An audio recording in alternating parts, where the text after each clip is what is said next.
This video is sponsored by Card Kingdom. If you click on the link in the description below, it'll take you to their store and they'll know I sent you there.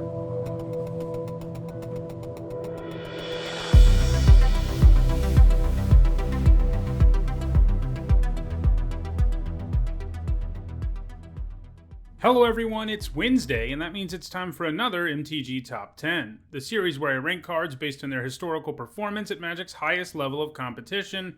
At least, that's what the vast majority of these videos do.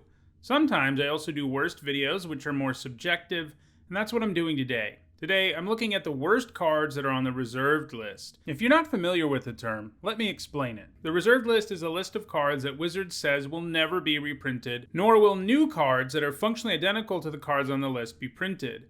The origins of the reserved list came about because players, way back in 1996, were starting to get upset at all the reprints of cards that were tanking their value on the secondary market. Both 4th edition and especially Chronicles led to devaluation of basically all the cards in Alpha, and the player base was very upset, especially collectors.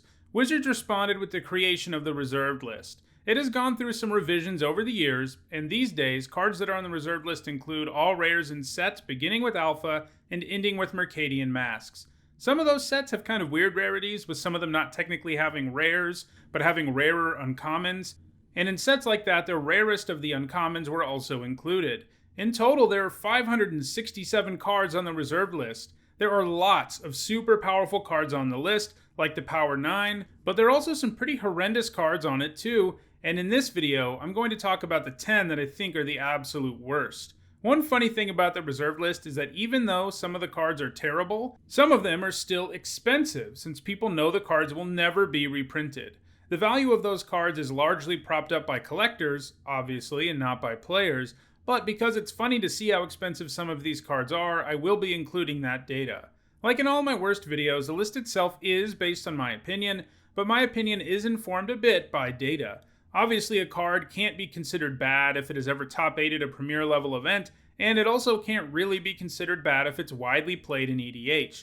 If either of those things are true, the card was not eligible for this list. Alright, with all that out of the way, let's look at the top 10. At number 10, I have Cycle of Life. So, this card lets you put a +1/+1 counter on a creature, and only a creature that you summoned on that particular turn. That would already be a pretty horrendous card, but wait, there's more. Your creature also turns into a 0/1 until your next upkeep, which means it's pretty much useless until your next turn, and actually makes your creature highly vulnerable. The tiny bit of upside here is that this returns to your hand every time you put a counter on a creature, which does mean you can use it over and over again, but paying 3 mana for a single counter that you can only put on your creature from the same turn and shrinking that creature is definitely not worth doing over and over again. At number 9, I have Veldraine of Sengir. This is a horrible creature on the vanilla test. A 7 mana 5/5 is not worth playing unless it has a really good text box, and Veldraine definitely does not. He can gain Forest Walk, which is some really narrow upside,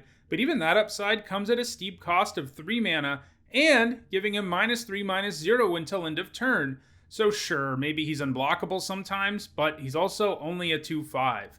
Even if Veldraine was a 7 mana 5/5 that always had Forest Walk, it would be a terrible card, though it probably wouldn't have ended up on this list. At number 8, it is another 7 mana black creature. This time, it's Mold Demon. The demon does better than Veldraine on the vanilla test as a 7 mana 6/6, but you also have to give up 2 lands when you play it, and they have to be swamps. So, this is a 7 mana 6/6 with a hefty downside, and that's why virtually no one plays it anywhere. Not even Gitrog Monster wants to run this thing. At number 7, it is Farmstead, an aura with enchant land with a super weak ability. It lets you pay 2 white mana on every upkeep to gain 1 life. That means that the first 1 life you gain off of this costs 5 white mana. That's a horrendous rate, and it isn't going to improve very much over the course of a game.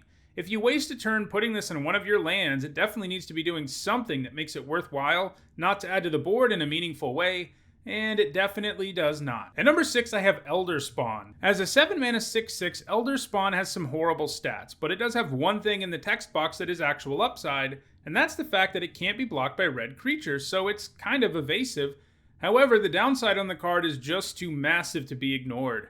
Every turn you have to give up an island, and what really makes Elder Spawn annoying is that unlike some other versions of creatures who demand things be sacrificed, you can't just give up the Elder. Instead, it punches you in the face for 6 damage and taps down if you reach a point where you don't want to be giving up islands. Yeah, the narrow bit of upside this spawn has is not enough to overcome that massive downside.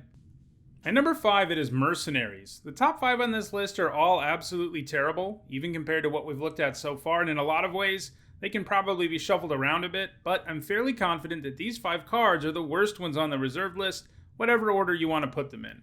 Mercenaries is a hill giant, a 4-mana 3/3, which in the old days of Magic was kind of reasonable, but the downside here is ugly. Your opponent can just pay a tax of 3 mana to ignore the damage it does. Flavor-wise, this represents paying the Mercenaries more than your opponent's paying, so at least it has cool flavor, but giving your opponent a fairly easy way to just ignore one of your cards that is already very inefficient is not good.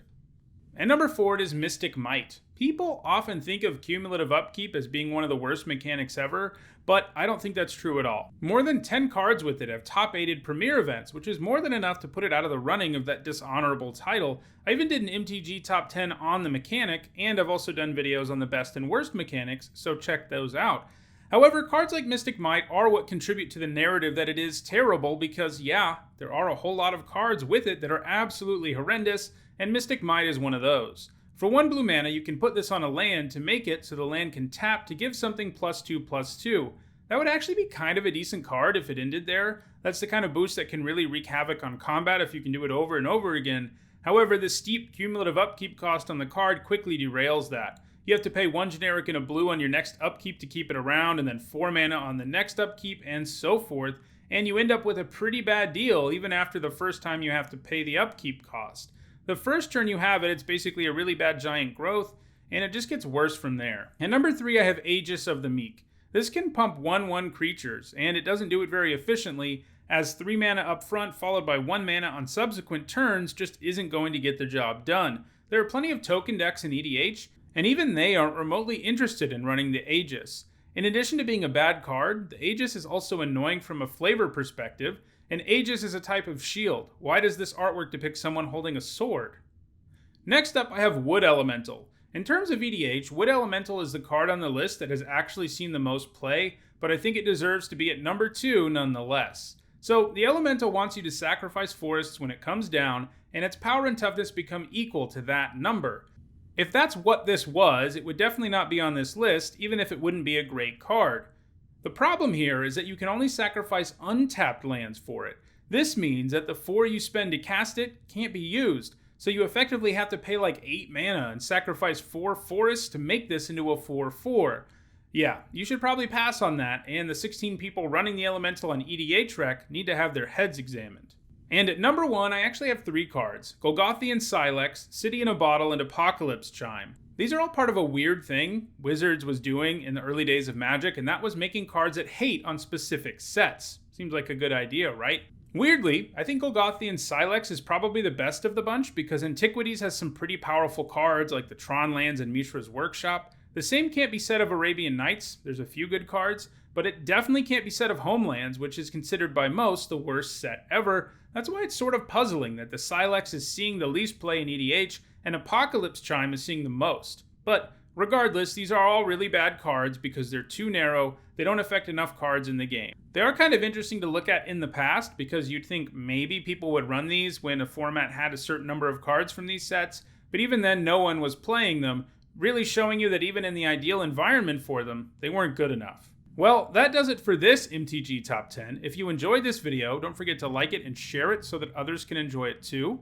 If you want to make sure you catch future MTG Top 10s, don't forget to subscribe and turn on notifications. And if you want to catch up on the over 300 other MTG Top 10s I've already done, you should see the playlist on your screen now.